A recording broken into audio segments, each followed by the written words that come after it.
Welcome to Phillip Island, Victoria in Australia. What a setting we have for this great sporting contest, the Little Penguin Sea to Dune race.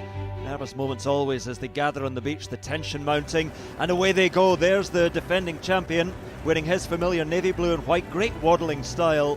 Another pre-race favourite though, losing touch with the pack. Maybe that's why. A few too many fish in the day's feeding. There's a familiar face, Skip McIntyre, 8 times a champion back in the 90s, a very successful coach now, keeping a keen eye on proceedings.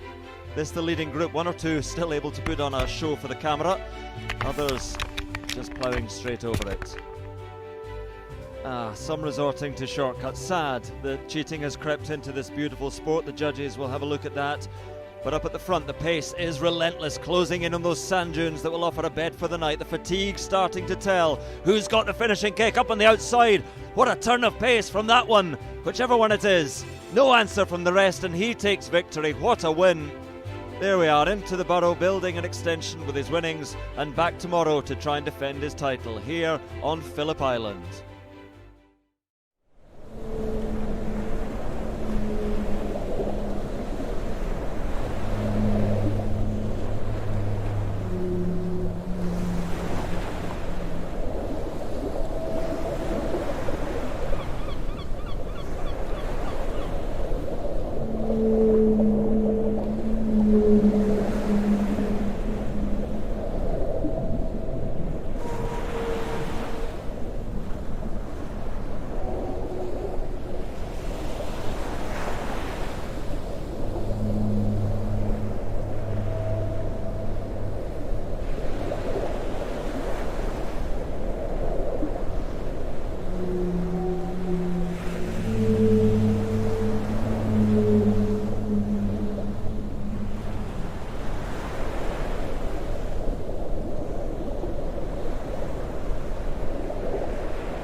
Good evening, ladies and gentlemen, boys and girls, and welcome to the final night of Penguin Live TV.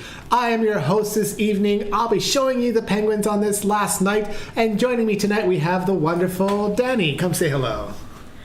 Hi everyone! Thank you so much for joining us for our last night of Live Penguin TV. We're so appreciative of all your support, and we hope you enjoy tonight. I am Danny and I'll be monitoring all of your questions on Facebook and YouTube. So send through the really difficult ones tonight. We'll try and stump Stephen as much as we can. And get those guesses in for how many penguins you think cross the beach on Monday night as well. And we'll give that one to you shortly. Thanks, Stephen.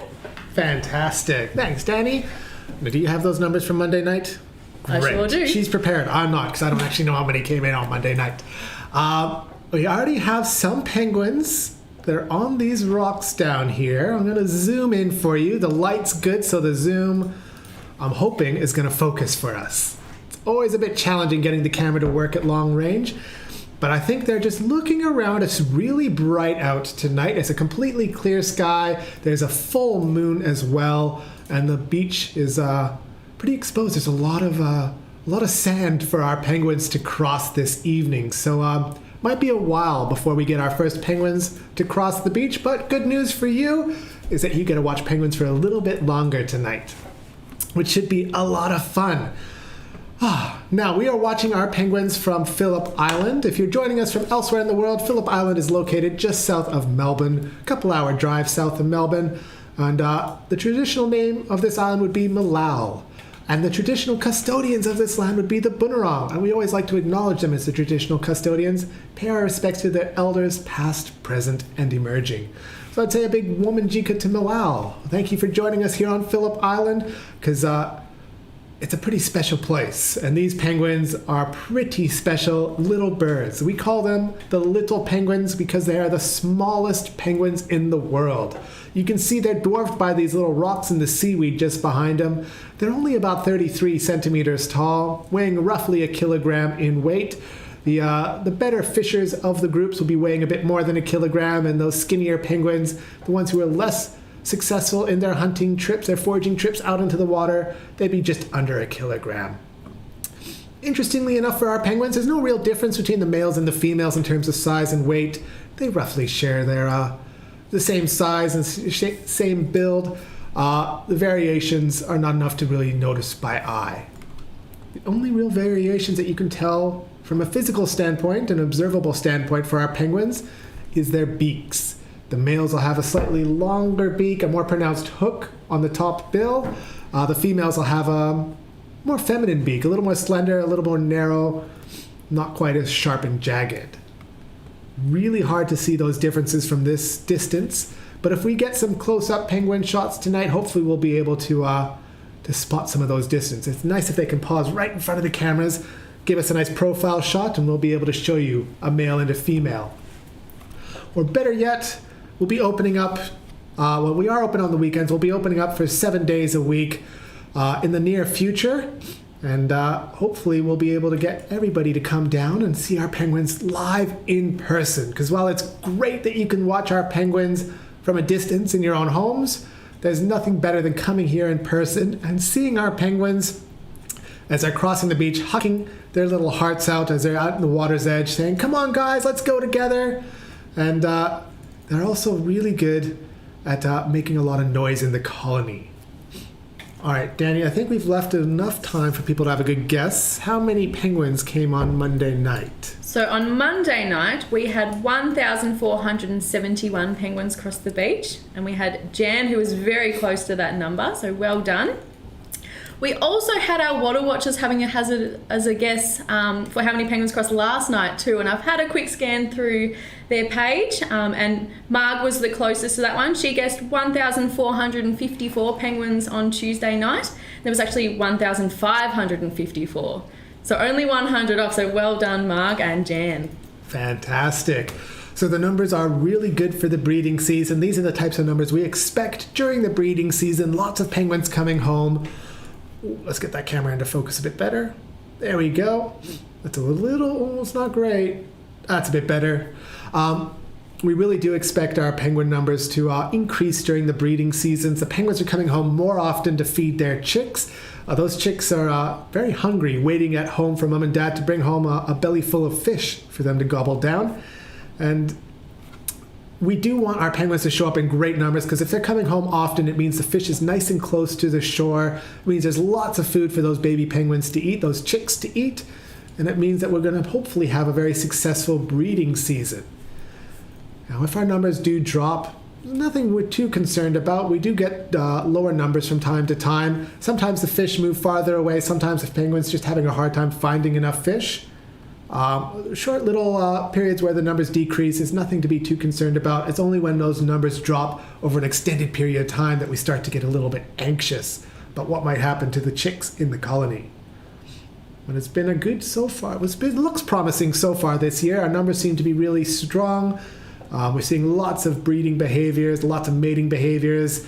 The chicks are starting to make a bit of noise in the colony as well, which is a really fun time of year. And unfortunately, we can't share the sounds of the penguins with you in your homes. You have to come here in person, really get an earful of our penguins as they chatter away, singing to each other all night long. And the penguins, the baby penguins, calling out for mom and dad to come feed them. And they make a lot of noise, our baby penguins, especially as they get older. They enter those angry teenager years where they're starving and they can't be fed enough food. No matter how much food is shoved into their mouths, they're always wanting more. All right, we got a nice group that's crossing the beach here. It's not a massive group. It's not the biggest group by any stretch that we've seen here on Live Penguin TV, but it's a good sized group. And I'm thinking we've got a few guesses as to how many penguins might have crossed this beach. It's still not an official, it might be just official, but I think they've just hit that halfway mark. And yeah, I believe that Carrie's just radioed through a number. Do we have any guesses for how many have crossed in this group yet, Danny?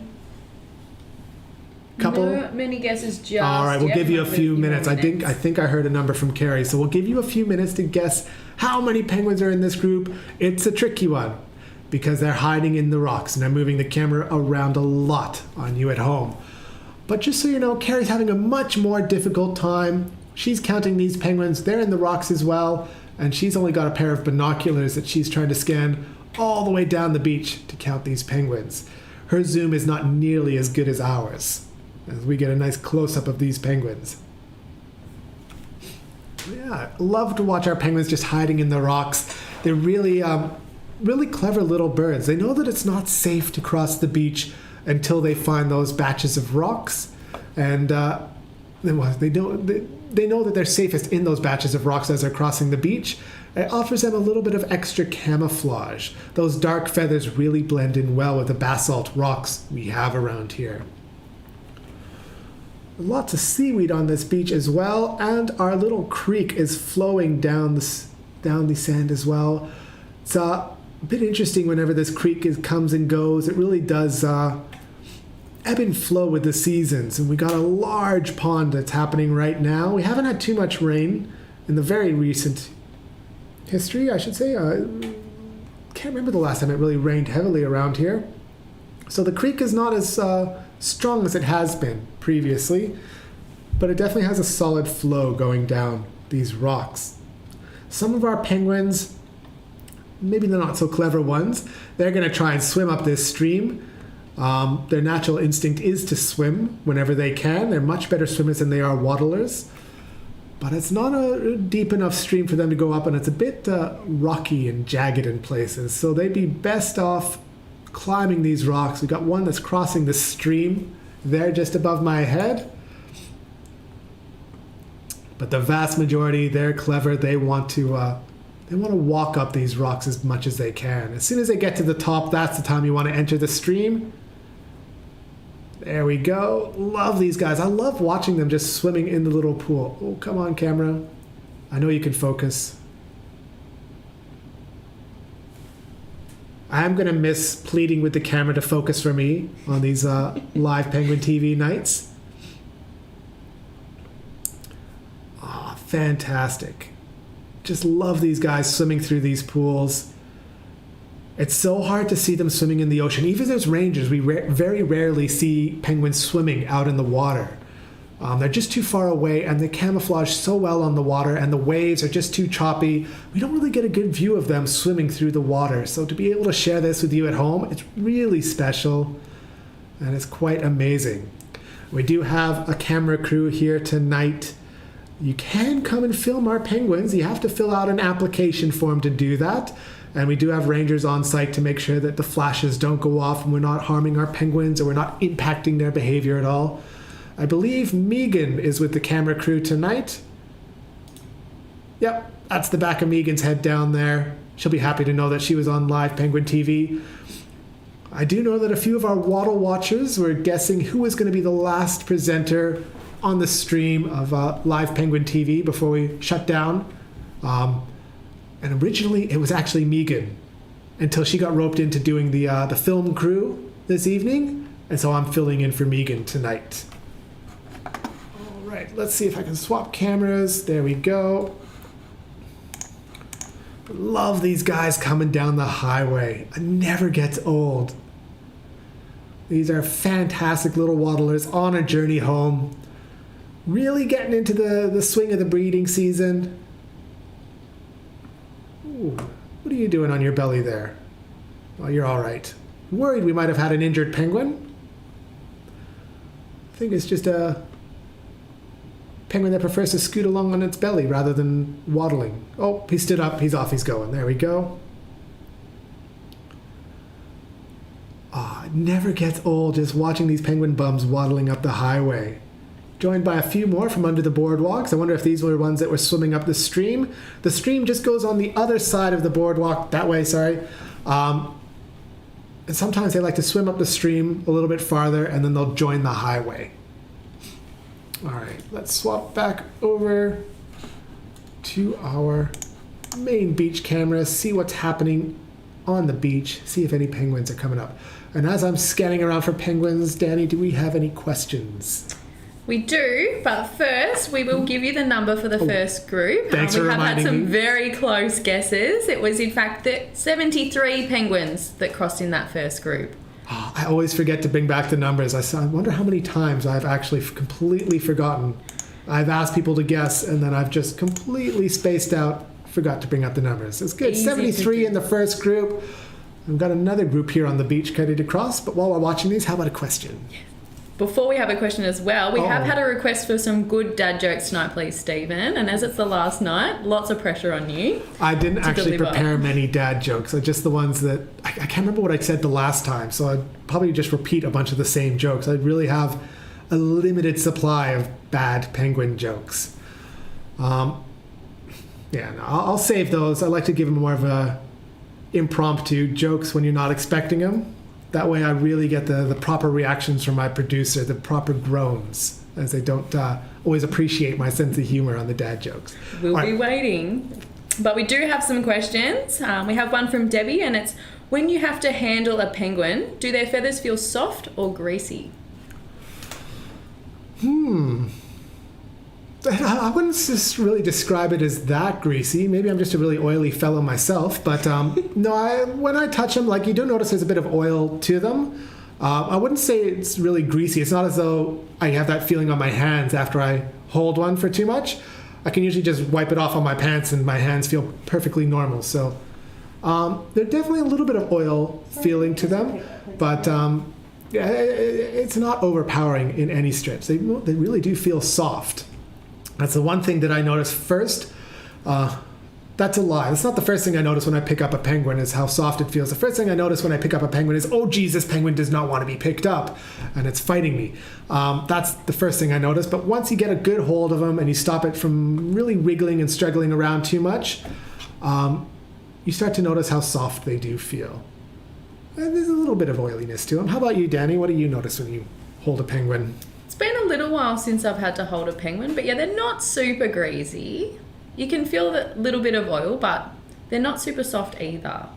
No. They're a bit of a mix. Bit of a mix. And But when yes, you're definitely not focusing on what they feel like, more about where their head and their flippers and their feet are going. Yeah, you mean when you're holding a penguin, the flippers are flapping like crazy, so you're getting backed in the face by these flippers, and you're just thinking, okay, calm down. You're trying to pin the flippers down. You're trying to hold it by the head so it's not reaching around to bite you. You're really getting a good feel what their chin feels like, because that's the best place to hold a penguin so it doesn't bite you.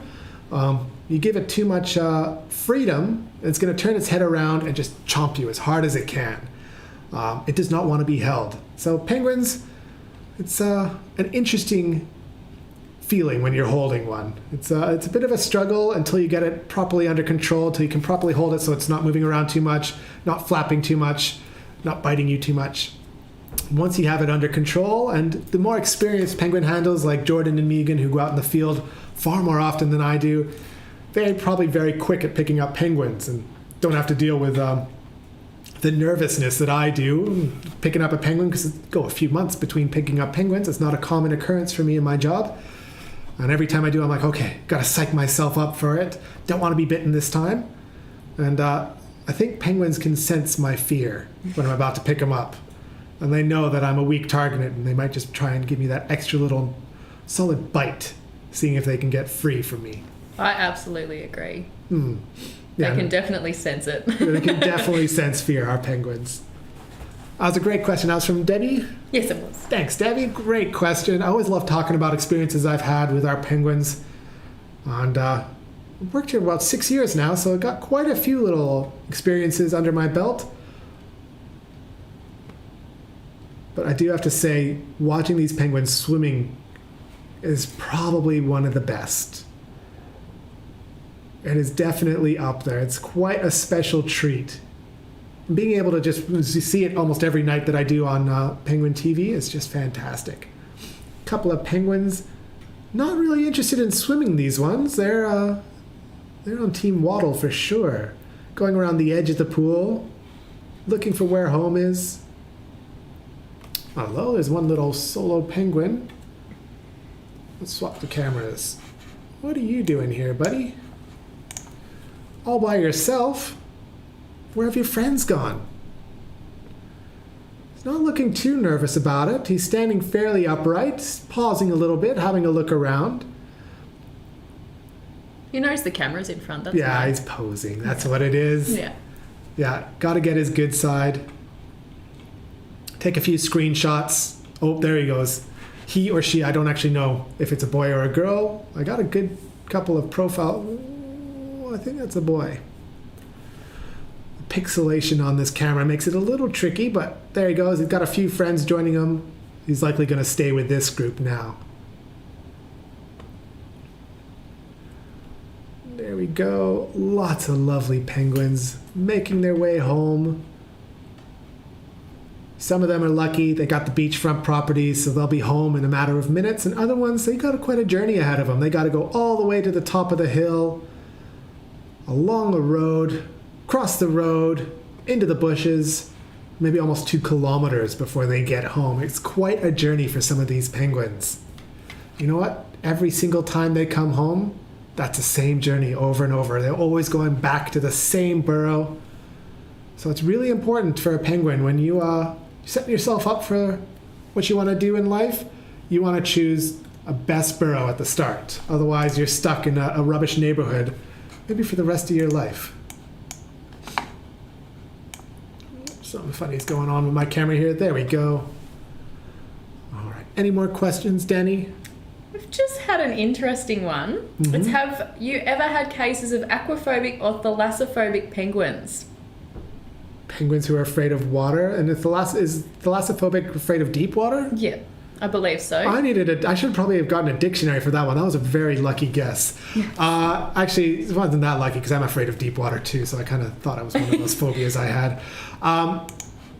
Yeah, if we have a penguin who's aquaphobic or thalassophobic, they're not going to live very long. That's what all of their food is, and if a penguin's afraid of the water, it's going to starve quite quickly. So I would say no. Scratch my head when I say that, because yeah, if we do, they're not going to really pass on those genes to the next offspring. It's very unlikely that they would live long enough to reach the breeding age if they can't get into the water. It's a very interesting concept, though. I'd love to see somebody draw a cartoon about a aquaphobic penguin. Oh, I just missed these guys. Oh, my reactions aren't what they used to be. I need to get in more live streams, learning how to swap cameras around. But there they go. Now we do have a burrow camera, and I wanted to just show you what's happening in the burrow camera. As last I saw earlier today, there was an egg inside there, which is pretty exciting. This egg's been here for a while. For those of you who follow the burrow camera, you are well aware that this egg was laid a long time ago. Oops.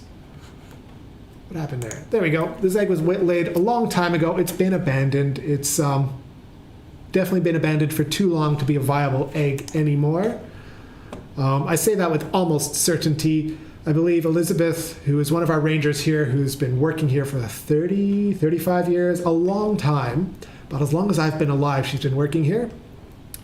And she told me that the longest she's ever seen an egg be abandoned for, and then the penguins come back and tried to hatch it, was 11 days. So 11 days that the egg was just left by its own, no penguins to incubate it, but it was still viable. It still managed to come back. So I can't imagine this penguin egg in the burrow just above me. I can't imagine it's doing so well. I think it's been more than 11 days it's been abandoned. So it'll become maybe a food source for some other animal. We've seen a ricali around in there. Might pop that away. And the best theory that we have is that this is it's an egg from a juvenile penguin. A young penguin who's not really sure how the breeding season works, hasn't figured out that, oh, I need to sit on the eggs? So that's an interesting concept. It's probably just a juvenile penguin who was, having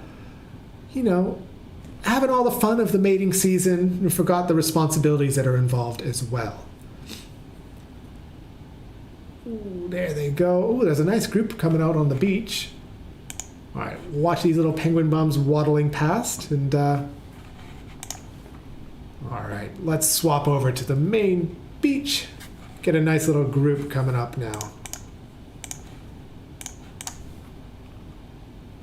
Ooh, that's a nice little one. I was hoping it'd be a little more densely packed, but it's good to see such good numbers coming out.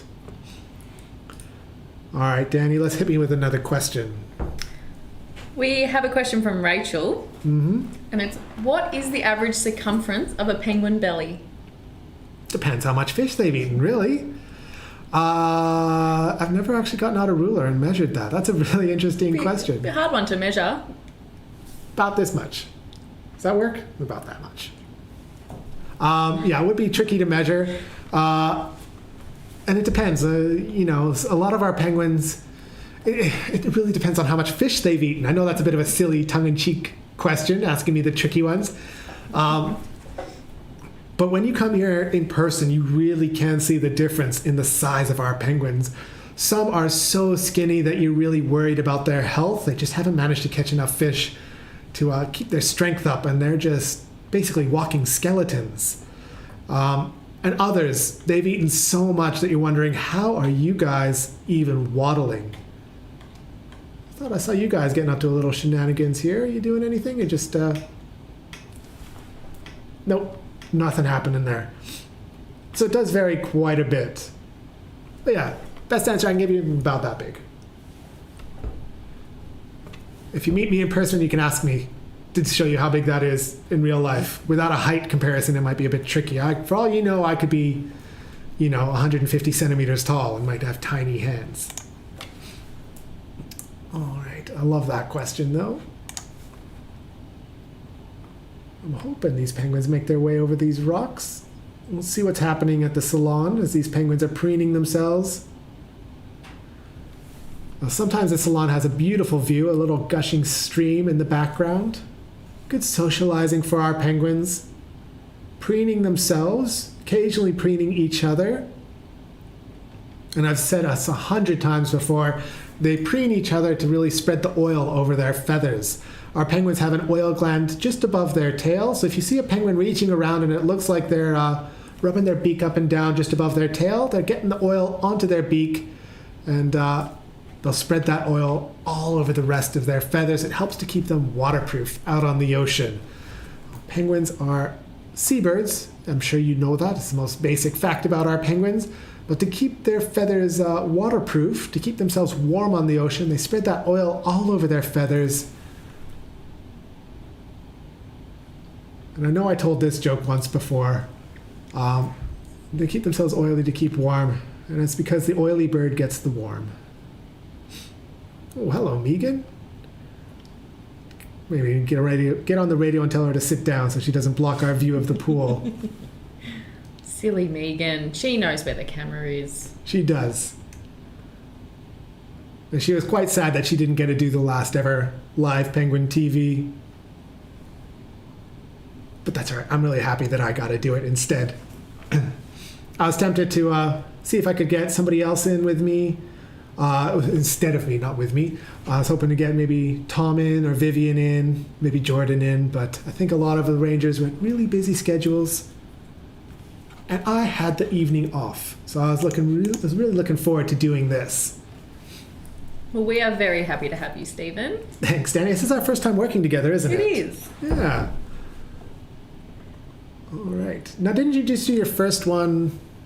Monday. My goodness. Wow. It's a shame.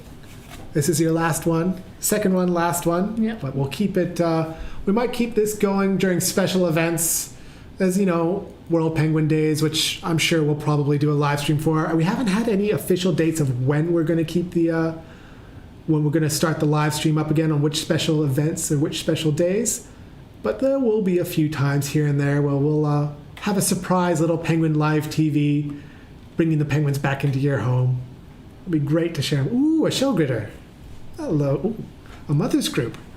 Two little shell gritters making their way down the beach. I hadn't seen any of you for a while, so it's really good. All right. Fantastic. And these little shell gritters, they'll be laying their... Where'd they go? They will be laying their eggs in the near future. They're going down to the beach to eat shell grit, which has got a lot of calcium. It helps replenish their calcium stores. And they sacrificed a lot of the calcium that's in their body to create the egg's shell to make it nice and hard. Oh, I can almost keep up with a pregnant female as she waddles her way past. The camera's almost fast enough. These other penguins who are eager to get home for the breeding season, they're a little bit faster and I have a harder time keeping up with them. They've got a bit of eagerness to them. A bit of fun's waiting for them at home. Sometimes on the boardwalks or on the pathways home as well. All right, hit me with another question, Danny. I need a few more of these. It's really good questions tonight. It has been very good questions.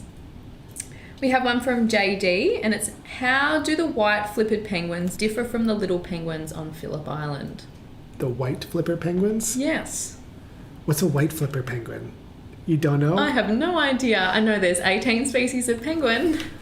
I've never heard of these ones. Maybe keep an eye on it. Maybe she's got a punchline coming for this one. The white flipper penguin, I mean, they're all white flippers. If you look at the underside of their flippers, they're all white. That is true. Yeah, honestly, I cannot answer that one, JD.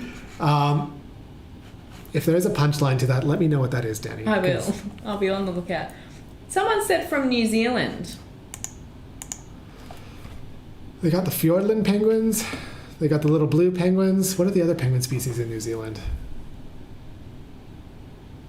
Yeah, this is out of my expertise zone. I could Google search it, but honestly, I'm not sure.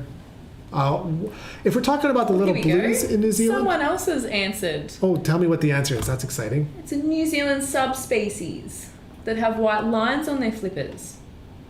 There we go. You're teaching us something new. Yeah. I'm going to be spending some time on Google later trying to learn about this new penguin that I just didn't know about. Fantastic. I love when I get a question that stumps me because I'm a bit of a nerd at heart. I really love to do a bit of research. Oh my. There's a nice little group of penguins. I love to do a little bit of research, learning new things. I spend an embarrassing long amount of time in bookstores, just perusing and sometimes, well, often buying books. I have to admit, I really want to meet the penguin that wrote all those books I keep seeing in the bookstores.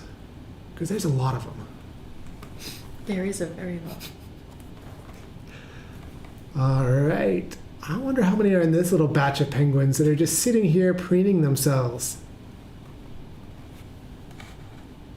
Come on, camera, you can focus on me. You can focus on these penguins.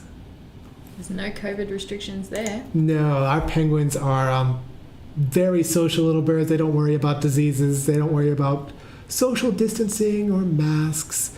They are happy to live life as normal. They've probably only noticed the fewer people that are around on the stands. Bit of a change in the background and the atmosphere for them. I'm sure they're enjoying a bit of peace and quiet, feeling a bit of serenity. But when people do come back, you don't really notice any changes in their behavior. They're pretty consistently doing the same things night after night, which is really reassuring for us to know that we're not having a major impact on their behaviors. They're coming in at the same time. They're spending the same amount of time on these rocks, preening themselves, moving along the pathways, with or without people. It's really, really reassuring for us because being a conservation organization here at the Phillip Island Nature Parks, we want to protect these penguins. And the best way you can protect penguins is to ensure that they're acting as naturally as they can, and have basically the safest place that they can call home. And if we were to be impacting their behavior as they're coming out of the ocean, it would show you that we're probably impacting them in a negative way, which is not necessarily the case. It's pretty minor. This little observations, anecdotal observations we've made over the last year and a half, almost 2 years now. And I think after our very first lockdown, where we went for months and months and months with nobody here, and then we finally brought some people back, the only observations I noticed is the penguins paid a bit more attention to us. They got a little nervous if we came up to them a little quickly and started stomping around, but they didn't really run away. They were just keeping an eye on us more than anything else. Probably surprised to see such a large creature. It's like, oh, I haven't seen one of them in years. And some of them didn't even seem to mind us either. I remember my first night back on the main viewing area, a little penguin came straight into the beach area on West Stand. Yeah. Did not care for any of the people, just said, this is where I've been going for the last however many months it's been. This is where I'll keep going. Yeah. So a few of our penguins, while we've been closed to people, we haven't had rangers on the stands, they found cheeky ways to either get on the stands or right where people tend to sit. And I think the rangers are going to have to keep keeping an eye on these cheeky penguins who are getting into areas that they are not really supposed to be in. We do take the opinion that if a penguin wants to get to a certain area, and that's where they feel the most comfortable, we'll generally let that happen. But when there's so many people around, we can't really guarantee the penguin's safety. So we have to, really keep a vigilant watch on that penguin to make sure no naughty people who come here, maybe trying to sneak a quick pat of the penguin or want to feel what a penguin feels like with their own hands. We have to keep our penguins safe. That's our biggest priority here at the Penguin Parade. Oops. I had to change the cameras before I got you all motion sick with that. Sorry about that. All right. Good penguin numbers tonight, which is just so fun to see. I want to see if there's any penguins on the beach. Oh, it doesn't look like there's too many coming out of the water right now. Just a few scattered here and there, but I'm sure we'll get another big group in the very near future. And while we're watching this group, how about another question, Danny? Certainly. How many different calls do penguins have, Stephen? Oh, it's been a long time since I've been asked that question, and I'm probably going to get it wrong. I want to say 12. Is that the number you know? I think so. I think it's 12. Somebody came and did a PhD study on, they got their doctorate on penguin calls. And I admit, I had a quick look at the abstract of that article, and I was like, oh, that's really interesting. And then I forgot the number. Let's say around 12. I could be wrong. If I'm wrong, let me know in the comments. I'd love to hear what the actual number is if somebody's heard this before. I am not 100% fluent in penguin talk. They got the huck in the ocean, which that's an easy one for me to recognize. I know what that one means. And I can usually tell when they got a bit of a greeting call happening. Can also tell when they're got the mating call or the fighting, when they're being territorial. Those are pretty distinct sounds, although the mating and the territorial are both quite energetic ones, so I can get those confused unless I'm actually watching what's happening. But I definitely only know about 3 or 4 penguin calls. I'm not fluent in the other, 8 or so potential calls there might be. That's a great question. Now, if you're wondering what the penguin sound is on the ocean, the huck call that we always like to say, you're probably well aware that it is like a locator sound. It's a way of finding each other when you're out on the ocean. Now, penguins, they sit very low in the water. Their eyes are just above the water level. Their head doesn't really stick out far above the waterline. And the big waves in the ocean make it very hard to see another penguin. If a penguin's 10 meters away from in the ocean, they're invisible. You're not going to be able to see them from that distance when you're so low in the water. So they don't rely on sight to find each other in the water in large numbers. They rely on sound. And that sound is a really short, sharp sound, huck, huck, huck. And that basically means, here I am, come to me, guys. You can really hear it when they're coming out of the water. They'll just be hucking their little hearts out, and they'll stick together as a nice big group for that safety in numbers. Have we been getting lots of questions, Danny? I don't want to keep asking you questions if you run out of them. We've still got a few. Still got a few. Well, don't be shy in asking more. We do like questions. And how about another one? Karen has asked, do penguins waddle faster uphill or downhill? Not often did I see penguins going downhill. I never hear it that early in the morning to see if they're when they're going back into the water. I mean, they're pretty clumsy little birds, so if they fall, they're definitely faster going downhill. But I want to say they'd be faster going downhill. That's what my instincts would tell me, but that's a guess. I would say the same thing. Yeah. Because when they're going uphill, they get out of breath quite easily. They have little resting spots. I know I get out of breath when I look at the hill as well. and I go up and down that hill and talking to people, going up and down, and by the end I'm a bit puffed. Or sometimes when I'm running a tour, I've got a little headset with a microphone that goes into my mouth, and I have to mute the microphone when I'm panting my way up that hill because I'm just, and the penguins are finally home. It doesn't sound great when you're on a tour to hear a slightly out of shape ranger just huffing and heaving into your microphone. It's a bit of a challenge. Tricky hill. It is a tricky hill. I know all the other rangers do the same thing, where they don't talk when they're going up the hill. Sometimes we just use visual cues, not saying anything. It's like, oh, look at the penguin over there. Oh, over there. Just point at the penguins. It's a little bit rude, but it does mean that we don't ruin the serenity of the moment.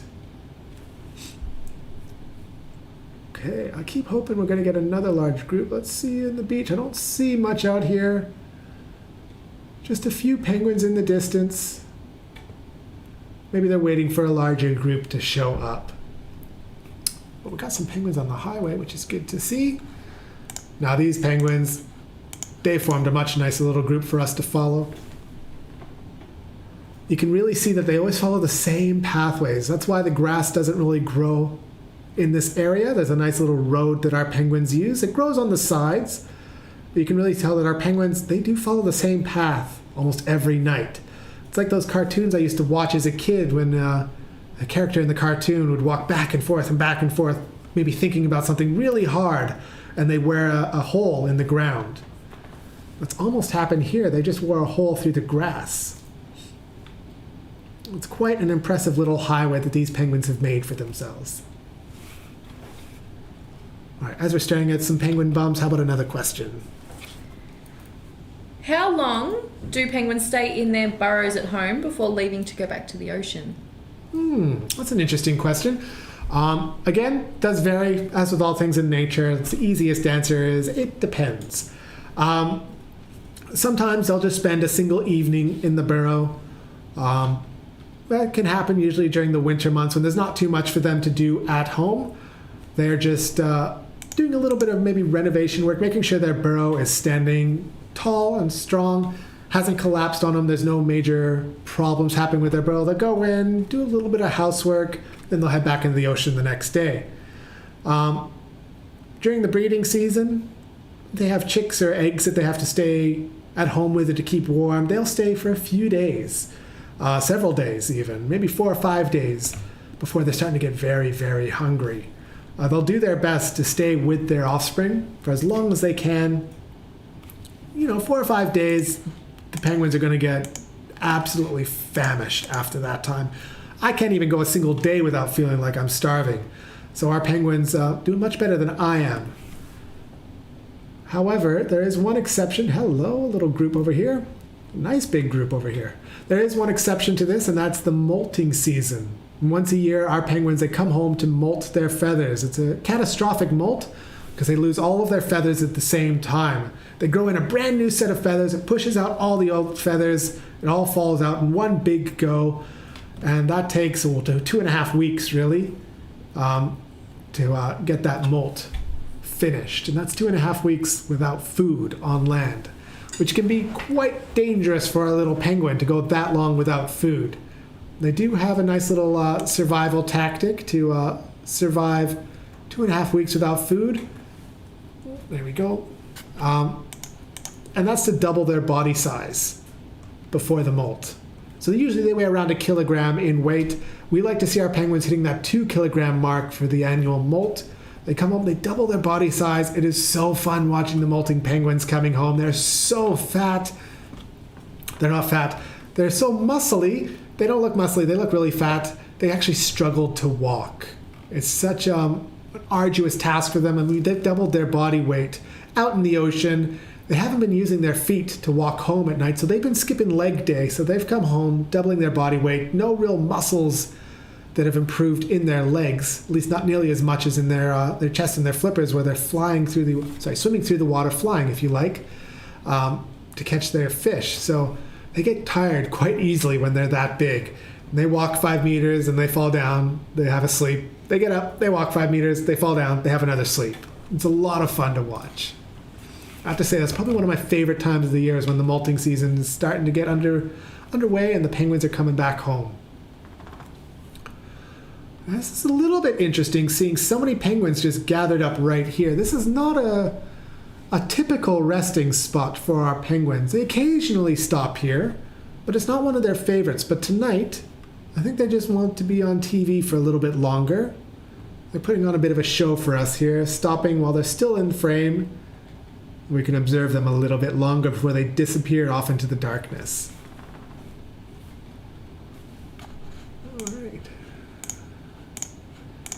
Do a little bit of clicking, trying to get the cameras just right for me. Sorry about that.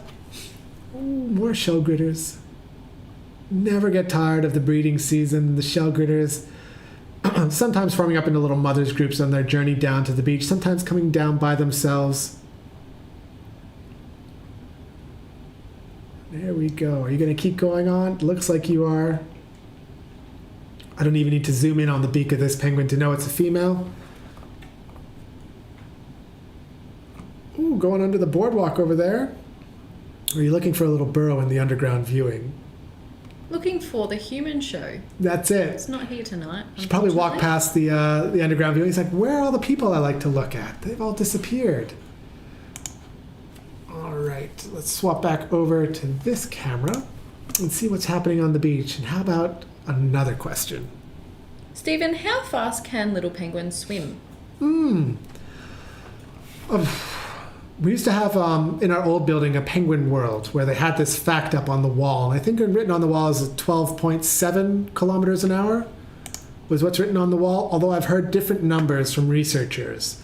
So maybe that's an outdated number, and the researchers have a more accurate measurement for how fast our penguins can swim. But I'm going to stick with what I read a long time ago, which is about 12.7 kilometers an hour.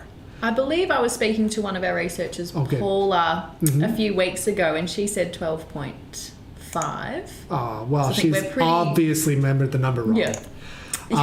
I'm right. I think you're Paula's pretty wrong. close. Yeah.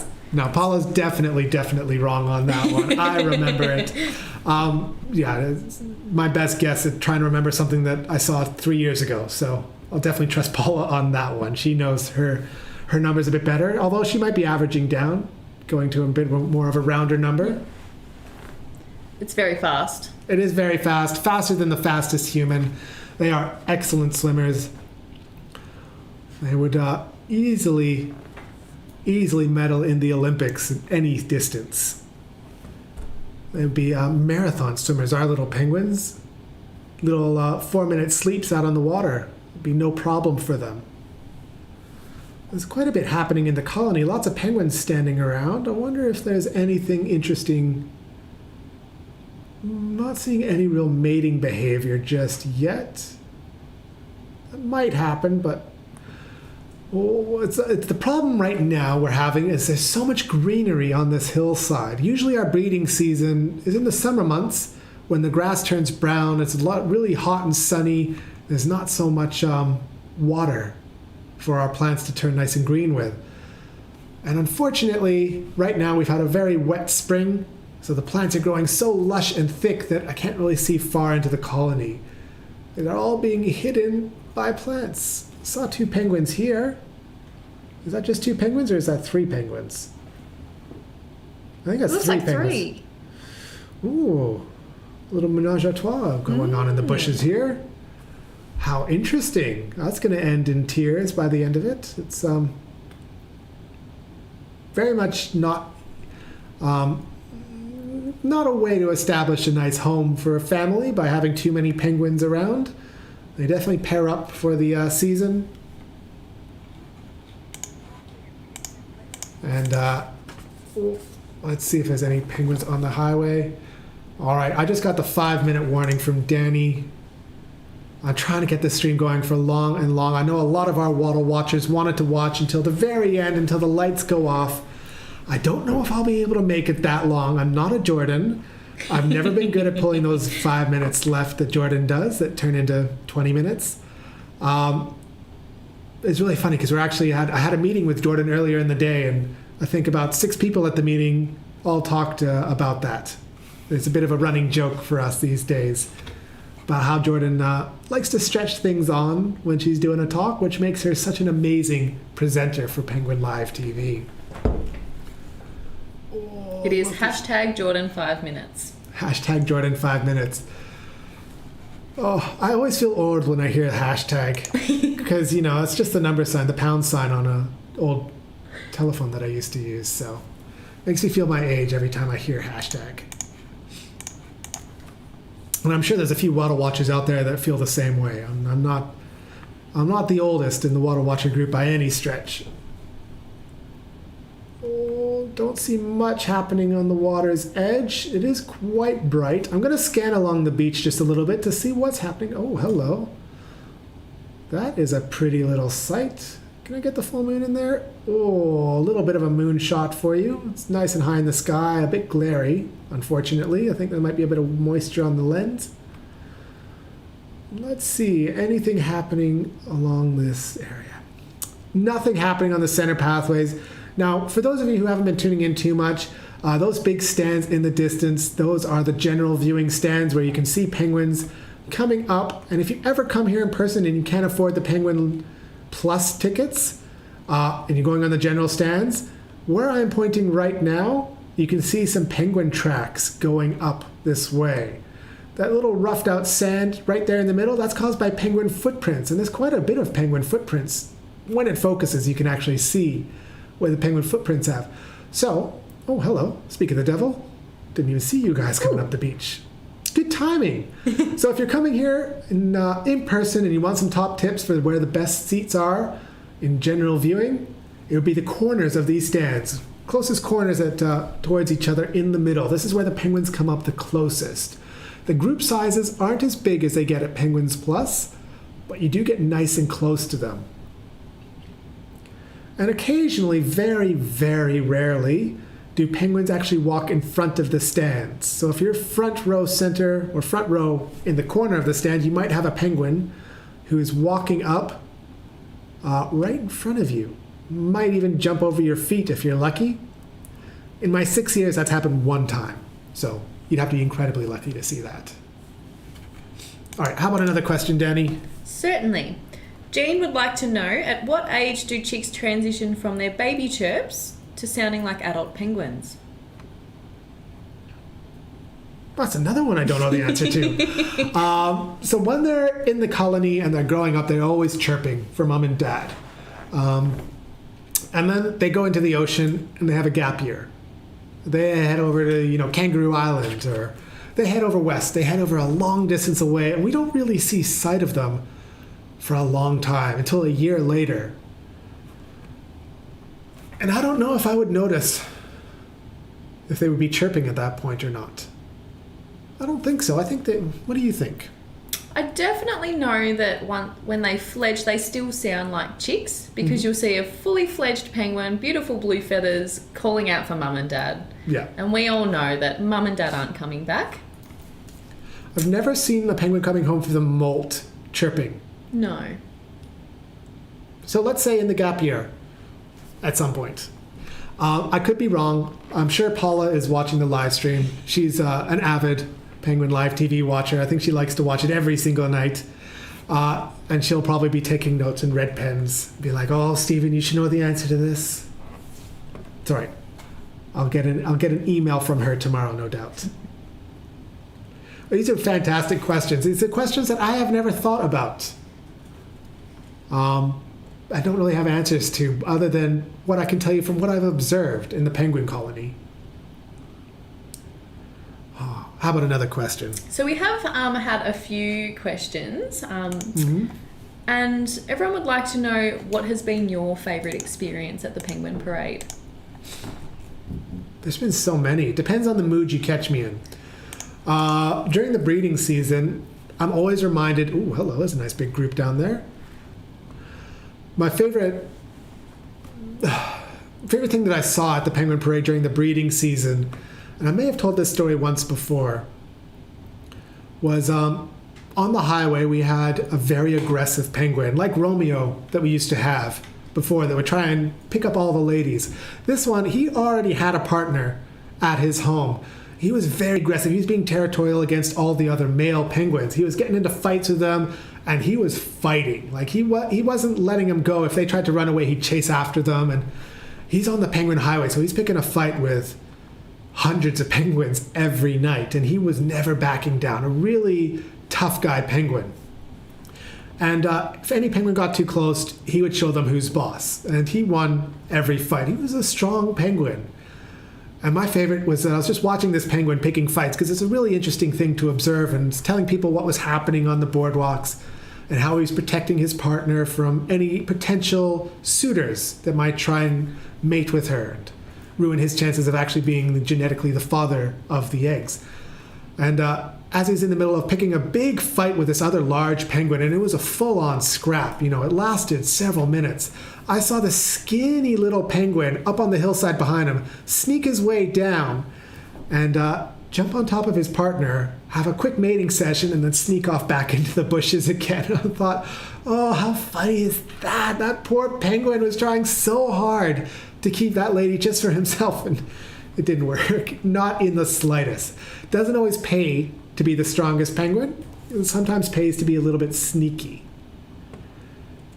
It was probably one of my favorite breeding sites that I've ever seen. Little breeding examples of the breeding behaviors and the promiscuousness of our penguins.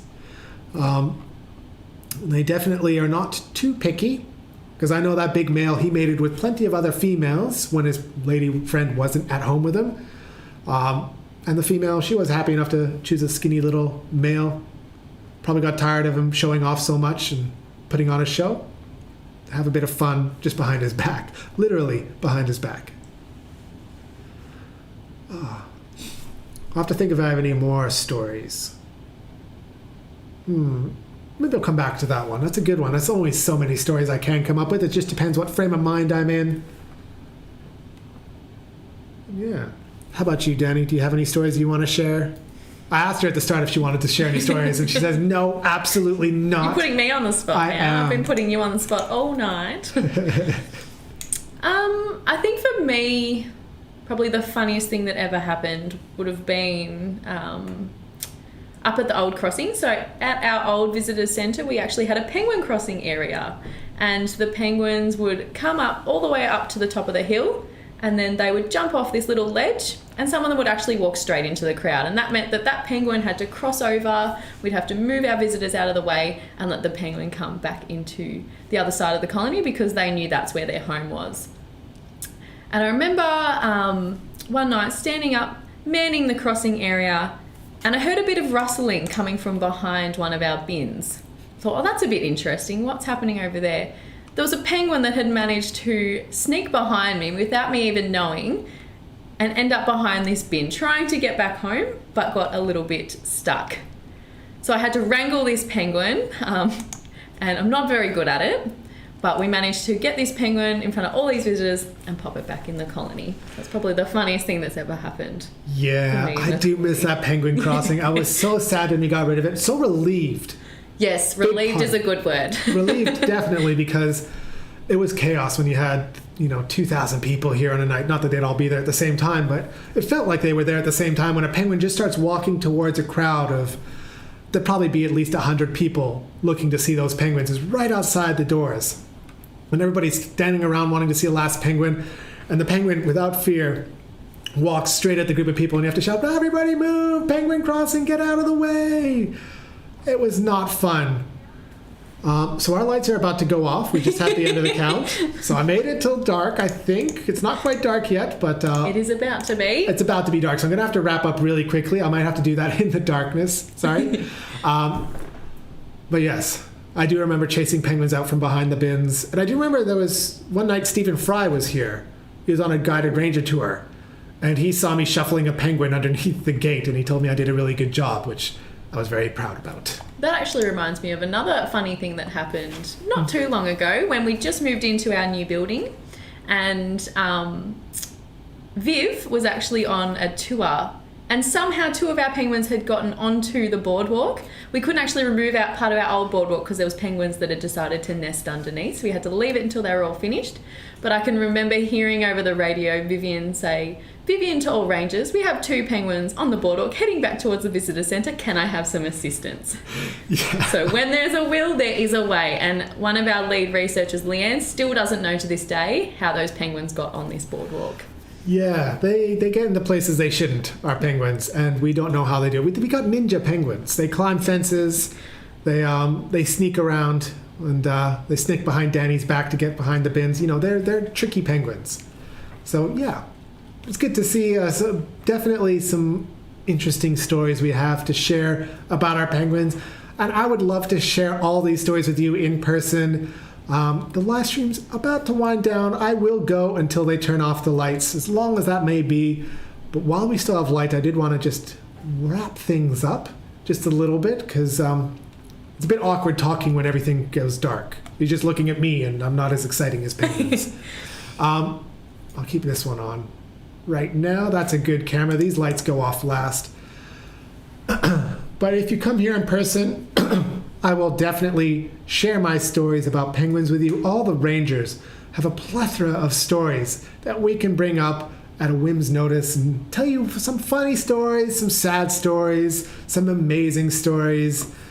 I've been meaning to pick John's brain. He's one of our team leaders here. He's one of the people like me who locks up the building at the end of the night.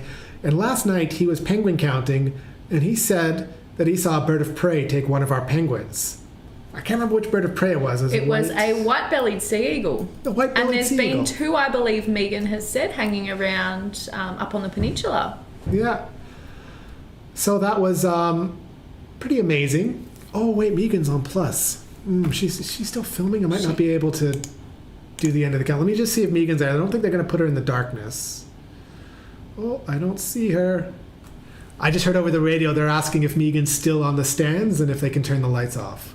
Oh, they turned this light off. Yeah, it's a bit darker now. And, I got the...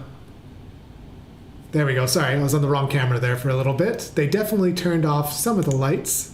Mm-hmm. Bit interesting. We're almost in the dark. They just have to come and turn off the one last mast light. It's a bit of a walk for them to get down here, so we'll wait a little bit longer. This mast light is an interesting one. There's no light switch for it up where they're counting penguins, so they have to walk all the way down here, which gives us an extra 5 or 10 minutes to chat before we'll go for the night. Now let's have a quick look at the beach. I know it's really dark. Oh, we can see a little bit. I wanted to see if there's any penguins that are crossing at the end of the count, after the end of the count. Because our count goes for 50 minutes every night, but we still have penguins that cross the beach once the count is done. We say around 80% of our penguins cross in that first 50 minutes. But I did want to still wrap up a little bit, because who knows when the lights are going to go off, and once they go off, we will really be going dark for a while. There will be no more live streams happening beyond the special occasions, which is a little bit sad, but we're also so excited to welcome people back in person. I wonder if I can see these penguins crossing. Bit of an interesting lighting effect happening there. Mood lighting. Mood lighting, yeah. These penguins are definitely getting into the mood for the breeding season with this little lighting. I'm sure Megan's on the boardwalk playing some Barry White for the penguins. But no, we want to welcome people back in person. Melbourne, you will be opening up in the very near future. What is it, a couple of weeks away, really? It's not too far at all. And it's going to be so good just to see everybody back enjoying the penguins in person and really showing their passion by being here. And the penguins will show their passion as they do every night. They're such passionate little creatures. And I think we got a number for how many penguins came home tonight, which is exciting. They really are passionate creatures. They show their passion. They wear it really on their feathers every night. All right, let's get some guesses in for how many penguins came in tonight, because I think, was it Carrie who just gave us a number? I think it was T. Was it T? Fantastic. I couldn't tell the voices apart. I got this little earpiece stuck in my ear. I like to listen in on how many penguins are coming in. Just an old habit that I used to have when I used to do the guided ranger tours that we offer, I'd always like to pretend I knew exactly how many penguins are in each group, just listening in on the radio, and they'd radio them through to me, well, to the live TV, and I'd be like, oh, there's exactly this many penguins in that group. Trust me, I know. It's a bit of fun to have. All right, couple more penguins diving into a last little dip in the ephemeral pool. Swimming off. Not really swimming anywhere. You're just chilling out and enjoying a bit of a dip.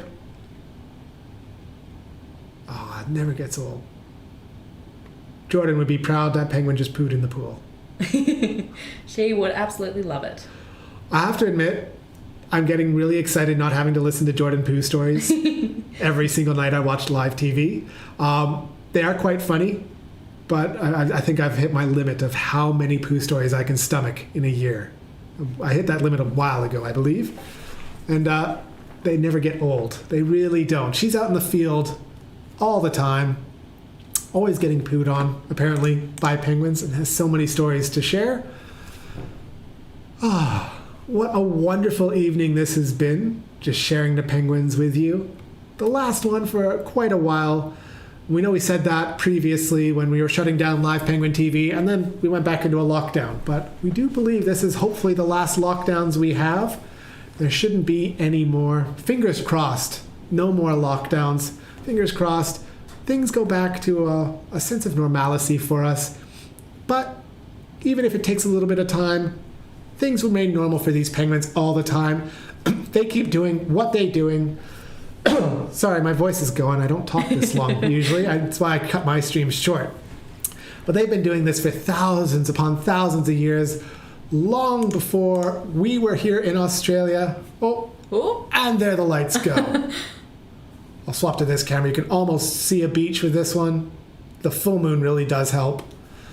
These penguins will continue doing this long after the Penguin Parade shuts down in 100 years, 500 years, 1,000 years. Who knows how long this Penguin Parade will continue running. But these penguins are creatures of habit, and as long as they can, they'll stay here on Phillip Island, enjoying this little bit of paradise that we've made for them and having a safe place that they can call home. But I do want to say a big thank you so much to all of you for tuning in, especially to the Water Watchers. You guys have been tuning in every single stream, it feels like. You've been with us probably since the beginning, and been probably the most faithful of our fans. I've got to meet so many of you in person. It's been an absolute delight. I just want to share my love with you. I love with penguins, and a love to you for sharing in our love of the penguins. It's just been such a fantastic experience.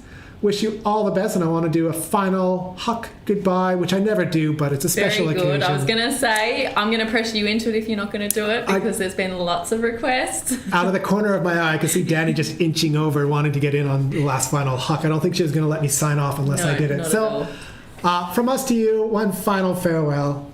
Huck, Huck, Huck.